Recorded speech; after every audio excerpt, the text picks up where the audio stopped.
Kamusta po kayo? Bago po ang lahat, first things first.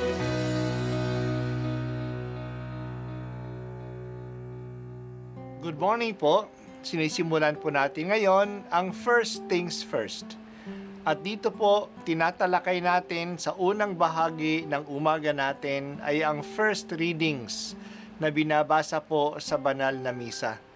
Ito pong tinatalakay natin kasi madalas po kasi marami na tayong alam tungkol sa gospel readings. Pero konti po ang nagsasalita sa first readings. Pero ang first readings, bahagi din po yan ng Biblia, ng banal na kasulatan. Kaya susubaybayan po natin ang mga first readings, basahin po natin at kuminsan kailangan ng basahin ng 2 o 3 beses bago maintindihan kasi hindi po tayo familiar sa mga istorya at sa mga kaisipan na tinatalakay dito. Ang pagbasa mula sa Aklat ng Mga Hari. Noong mga araw na iyon, si Elias ay mag-isang pumunta sa ilang. Pagkatapos ng maghapong paglalakad, ay naupo siya sa lilim ng isang puno ng retama at nanalangin ng ganito, Panginoon, kunin na po ninyo ako. Ako po'y hirap na, nais ko na pong mamatay. Pagkatapos nahiga siya at nakatulog. Ngunit dumating ang isang anghel, kinalabit siya at ang sabi, Gising na at kumain ka. Nang siya'y lumingon, nakita niya sa may ulunan ang isang tinapay na niluto sa ibabaw ng mainit na bato at tubig sa isang sisidlan. Kumain nga siya at uminom. Pagkatapos ay nahiga ulit. Ngunit bumalik ang anghel ng Panginoon. Kinalabit siya uli at sinabi, Bumangon ka at kumain. Napakahaba pa ang lalakarin mo. Kumain nga siya uli at uminom at siya'y lumakas.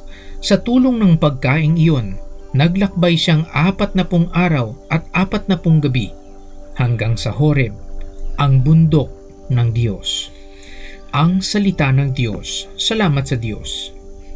Si Propeta Elias ay discouraged noong tumatakas siya sa Ehipto.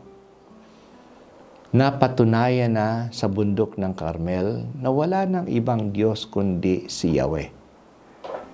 Siya ang nagpadala ng apoy na nilaplap ang hain niya sa altar na kanyang ginawa sa itaas ng bundok. Samantalang ang 450 mga propeta ng Diyos-Diyosang si Baal ay nagpapatuloy na nagsasasayaw at tumatawag sa kanilang Diyos at wala namang nangyari. Kaya nung napatunayan na sa Yahweh ang tunay na Diyos, pinahuli ni Elias ang mga propetang ito sa mga tao at kanyang pinapatay silang lahat. Nagalit ang reynang si Jezebel na siyang nag-aalaga sa 450 mga propetang iyon. Pinapahuli niya si Elias sa kanyang mga kawal, kaya tumakas ang propeta. At dahil siguro sa pagod o sa discouragement, tumigil siya sa ilalim ng isang puno. Bahala na kung mahuli siya. Natulog na lang siya. Ginising siya ng isang anghel at pagkagising niya, nakita niya ang tinapay at tubig sa bandang ulunan niya. Kinain niya ito at natulog uli. Pagkaraan ilang oras, ginising uli siya. May pagkain at tubig na naman sa tabi niya. Kumain siya uli. Sa lakas ng pagkain ito, lumakad siya ng 40 araw at 40 gabi patungong bundok ng Horeb.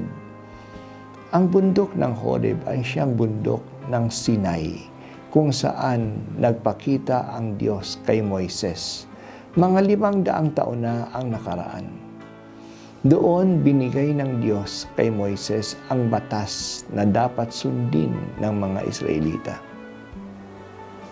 Hindi pinababayaan ng Diyos ang naglilingkod sa Kanya. Pinalakas niya si Elias sa kanyang paglalakbay sa disyerto patungong Horeb, tulad ng pinalakas din ng Diyos ang mga Israelita sa kanilang paglalakbay sa disyerto sa loob ng 40 taon habang sila ay papunta sa Kanaan. tayo ay pinalalakas din ng Diyos sa ating paglalakbay sa buhay na ito patungo sa ating tunay na tahanan, ang langit.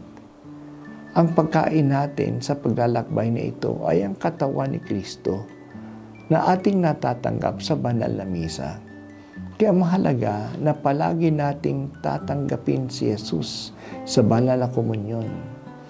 Hindi natin gaano kaalam kung gaano kalayo pa ang ating lalakbayin sa buhay na ito.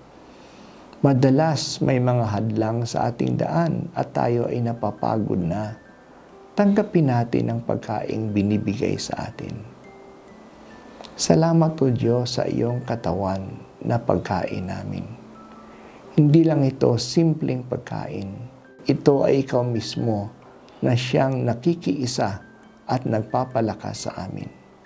Salamat, Panginoon.